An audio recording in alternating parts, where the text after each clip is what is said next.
चला नमस्कार विद्यार्थी मित्रांनो, एसटी महामंडळ भरती ज्याच्यामध्ये 17,000 प्लस जागेंचं जे अपडेट आलेलं आहे त्याची जाहिरात लवकरच येणार आहे। सांगायला सुद्धा अक्षरशः लाज वाटत आहे, कारण की मागील जवळपास आता 1 वर्षाचा कालावधी येत आहे की फक्त जाहिरात येणार, परंतु काम जाहिरातीचं हे अंतिम टप्प्यात आलेलं आहे।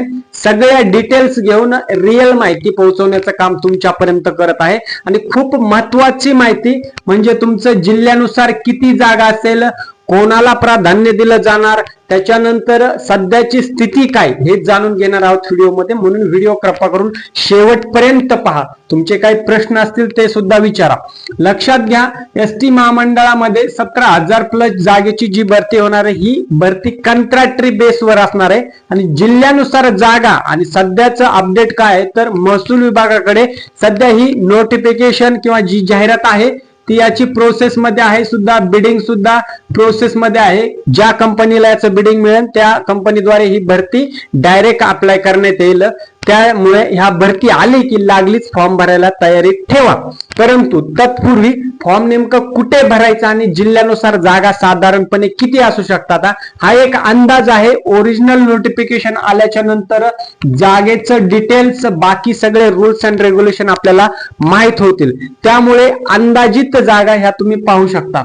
आता ज्या ठिकाणी साधारणपणे अशी एसटी महामंडळाची भरती निघते, अर्बन एरियाला जास्त जागा आणि रुरल एरियाला कमी जागा। ग्रामीण भागामध्ये नेहमीच जागा कमी असतात आणि सिटी सारख्या ठिकाणी जागा जास्त असतात। याचं रिझन काय? कारण क्राउडेड एरिया ज्या ठिकाणी जास्त, बस डेपो ज्या ठिकाणी जास्त, त्या ठिकाणी मॅन पॉवरची रिक्वायरमेंट जास्त लागत असते। म्हणून अर्बन एरियामध्ये जास्त जागा या ठिकाणी या भरतीला सुद्धा नक्कीच मिळणार आहेत आणि ग्रामीण भागामध्ये कमी जागा मिळणार आहेत।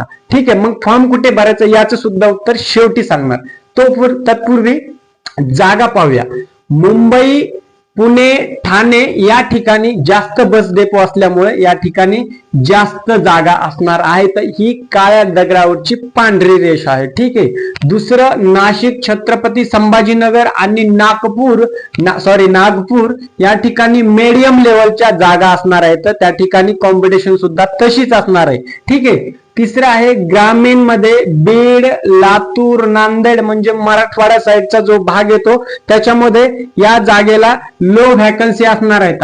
तर लो व्हॅकन्सी म्हणजे फारच कमी नाही, 10, 20, 50, 100 लो, ह्या संख्या सुद्धा शेकड्यामध्ये असणार आहेत। स्टेप बाय स्टेप प्रत्येक जिल्ह्यानुसार, सिटीनुसार जागा पाहून घेऊया। सर्वप्रथम पुण्यासारख्या ठिकाणी एक 800 ते 1200 च्या दरम्यान जागा मिळू शकतात। पुढे मुंबईला जर तुम्ही गेलात तर 600 ते 900 आहे। ठाणे 500 ते 800 आहेत। नाशिक 500 ते 700 आहे।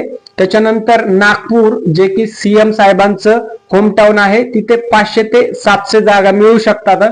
त्याच्यानंतर पुढे ज्या ठिकाणी मीडियम जागा एसटी महामंडळातील जिल्ह्यानुसार मिळतील ते म्हणजे आपलं छत्रपती संभाजीनगर, पूर्वीचं औरंगाबाद, आताचं छत्रपती संभाजीनगर। या ठिकाणी 350 ते 550 च्या दरम्यान जागा मिळण्याची चान्सेस आहेत। कारण छत्रपती संभाजीनगर मध्ये सुद्धा आजूबाजूचे परिसर, गावखेडे पाहिले तर खूप मोठ्या प्रमाणात बस डेपो आहेत आणि पश्चिम महाराष्ट्रानंतर मराठवाड्या साईडचं सर्वात प्रगत शहर किंवा प्रगत जिल्हा म्हटलं तरी त्याला आपण छत्रपती संभाजीनगर महाराज म्हणू शकतो।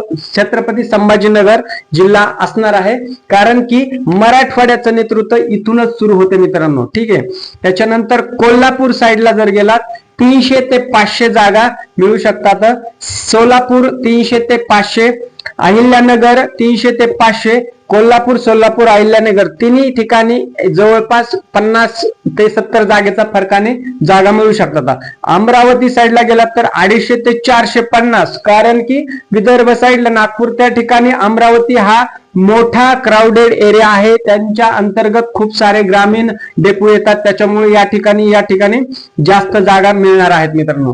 ठीक आहे, पुढे जाऊन पाहिलं रत्नागिरी साईड आहे 100 ते 200 जागा, कारण की कोकण साईड म्हणलं की रत्नागिरी, सिंधुदुर्ग या ठिकाणी कमी लोकसंख्या असते, परंतु महाराष्ट्राच्या नकाशावर या जिल्ह्यांचं, या भागाचं महत्व खूप आहे। तरी सुद्धा एसटी महामंडळाची सेवा तिथपर्यंत पोहोचलेली आहे।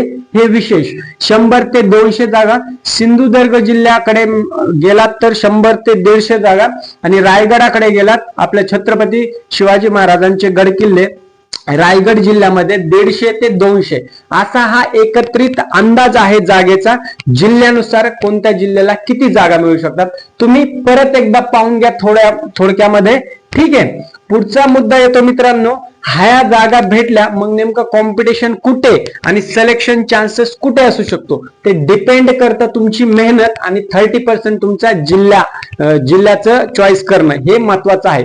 तुम्ही जर कुठेही म्हणजे जागा ज्या ठिकाणी जास्त आहेत त्या ठिकाणी सिलेक्शन चान्स जास्त असं बिलकुल कुठेच होत नाही मित्रांनो. कुठलीही स्पर्धा परीक्षा घ्या, कुठलीही एक्झाम घ्या, त्याच्यामध्ये जागा जास्त म्हणजे सिलेक्शन जास्त, चान्स जास्त असं बिलकुल होत नाही. कारण कॉम्पिटिशन ही त्याच लेवलची असते. जिथे जागा जास्त असतात त्या ठिकाणी कॉम्पिटिशन जास्त असते. मग दुसरं काय, त्याच्या व्हाईस वर्सा रिव्हर्स पाहिलं, जिथे जागा कमी असणार त्या ठिकाणी निवड चान्सेस जास्त, असं आहे का? असं पण बिलकुल नाही. मग सिलेक्शन क्रायटेरिया नेमकं ठरतो कसा? पहिलं म्हणजे ह्या एसटी महामंडळातल्या जागा चालक वाहक आणि इतर रिलेटेड पोस्ट साठी जागा निघणार आहेत. त्यामुळे चालक वाहकावर जास्त फोकस असणार आहे, कारण त्या ठिकाणी खूप जास्त मेन पॉवर लागते. ठीक आहे, नंतर एसटी महामंडळाचे मेंटेनन्स डिपार्टमेंट असतील, आयटी वाल्या कॅन्डिडेटला 10वी 12वी चालक वाहक या सर्वांना या ठिकाणी चान्स मिळणार आहे. म्हणून तुमचं 30% जे आहे ते तुमचं डिस्ट्रिक्ट चॉईस आपण म्हणू शकतो, आणि 70% जे आहे ते तुमचं स्टडी किंवा तुमचं अदर प्रिपरेशन जे आहे, तुमची तयारी आणि तुमची स्ट्रॅटर्जी कशी आहे फॉर्म भरल्याच्या नंतर सगळ्या गोष्टी हँडल करायची अप टू सिलेक्शन प्रोसेस पर्यंत. म्हणजे 70 आणि 30 100% सिलेक्शन चान्स आहे तुमच्या निवडीचा. परंतु याचं मॅटर कुठंच प्रभाव पडत नाही की जागा कमी आणि जास्त तिथे फॉर्म भरला तर सिलेक्शन फिक्स, असं अजिबात नाहीये.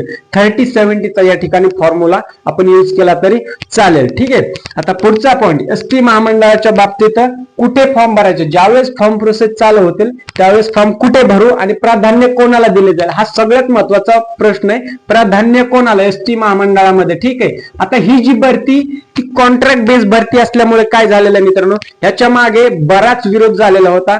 हे सुद्धा एक थोडंसं कारण आहे प्रोसेस मध्ये डिले होण्याचं, भरती एसटी महामंडळाची भरती येण्याचं. त्याच्यानंतर कर्मचारी संपावर होते, ते दुसरं रिझन आहे. तिसरं म्हणजे अजून याला मंजुरी मिळणं बाकी आहे, कारण की ही प्रोसेस मध्येच भरती आहे.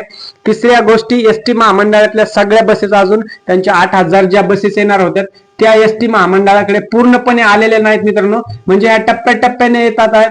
प्रत्येक महिन्याला 100, 200, 500 असा जो काही त्यांचा आकडा ठरलेला असतो त्यानुसार टप्प्याटप्प्याने एसटी महामंडळाच्या ताफ्यात 8000 प्लस बसेस या ठिकाणी येणार आहेत. म्हणून जसे जसे बस येतील तसं तसं त्यांचं जी प्रोसेस आहे भरतीची ती फास्ट होईल मित्रांनो. आणि 2026 एंड व्हायच्या अगोदर 100% ही भरती येणार. 27 अजिबात क्रॉस करणार नाही. फक्त कधी येणार, कारण की चुकीचं माहिती आणि वारंवार तेच बोलायला व्यवस्थित वाटत नाही, कारण याला वेळ लागत आहे. आणि वेळ साधारणपणे आता जवळपास 1 वर्षाचा या भरतीला वेळ निघालेला आहे, कारण की खूप दिवसापासून भरती येणार, अपडेट आहे, काय प्रोसेस आहे आपण दिलेले याच्या अगोदर सुद्धा, परंतु मध्ये थोडासा गॅप झाला म्हणून अपडेट देण्यासाठी तुमच्यापर्यंत आलो आहे मित्रांनो. ठीक आहे, आता मुद्द्यावर येऊया. या ठिकाणी प्राधान्य कोणाला?